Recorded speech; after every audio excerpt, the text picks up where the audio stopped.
If we don't have free speech, then we just don't have a free country. It's as simple as that.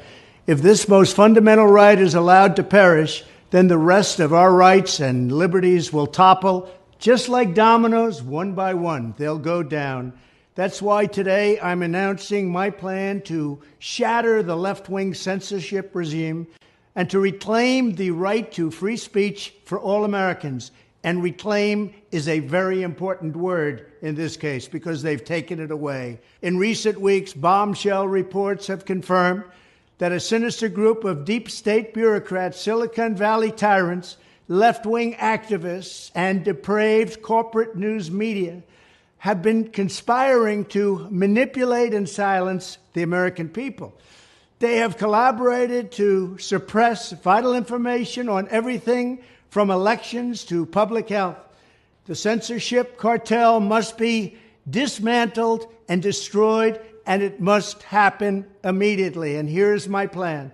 First, within hours of my inauguration, I will sign an executive order banning any federal department or agency from colluding with any organization, business, or person to censor, limit, categorize, or impede the lawful speech of American citizens. I will then ban federal money from being used to label domestic speech as mis- or disinformation.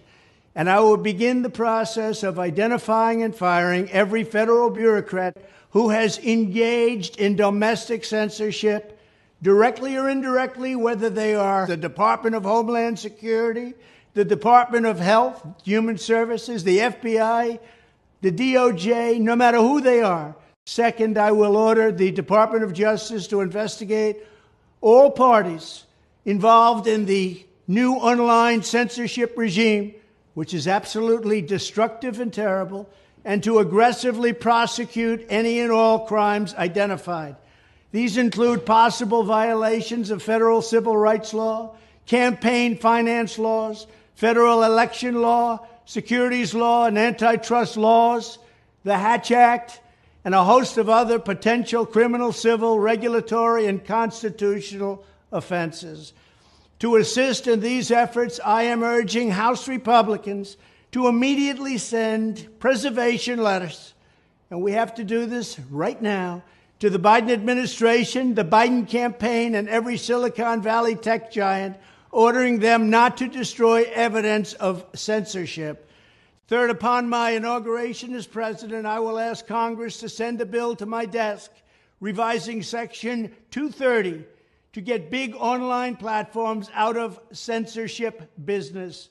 From now on, digital platforms should only qualify for immunity protection under Section 230 if they meet high standards of neutrality, transparency, fairness, and non-discrimination.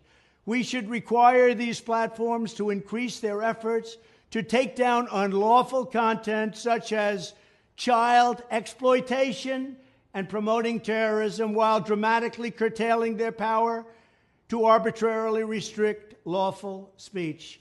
Fourth, we need to break up the entire toxic censorship industry that has arisen under the false guise of tackling so-called mis- and disinformation. The federal government should immediately stop funding all nonprofits and academic programs that support this authoritarian project. If any U.S. university is discovered to have engaged in censorship activities or election interferences in the past, such as flagging social media content for removal of blacklisting, those universities should lose federal research dollars and federal student loan support for a period of 5 years and maybe more. We should also enact new laws laying out clear criminal penalties for federal bureaucrats who partner with private entities to do an end run around the Constitution and deprive Americans of their First, Fourth, and Fifth Amendment rights. In other words, deprive them of their vote. And once you lose those elections, and once you lose your borders like we have, you no longer have a country. Furthermore, to confront the problems of major platforms being infiltrated by legions of former deep staters and intelligence officials, there should be a 7-year calling-off period before any employee of the FBI, CIA, NSA, DNI, DHS, or DOD is allowed to take a job at a company possessing vast quantities of U.S. user data. Fifth, the time has finally come for Congress to pass a digital Bill of Rights. This should include a right to digital due process. In other words, government officials should need a court order to take down online content, not send information requests such as the FBI was sending to Twitter. Furthermore, when users of big online platforms have their content or accounts removed, throttled, shadow banned, or otherwise restricted, no matter what name they use, they should have the right to be informed that it's happening, the right to a specific explanation of the reason why, and the right to a timely appeal.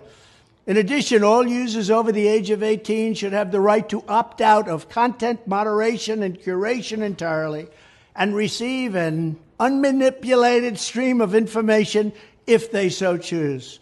The fight for free speech is a matter of victory or death for America and for the survival of Western civilization itself.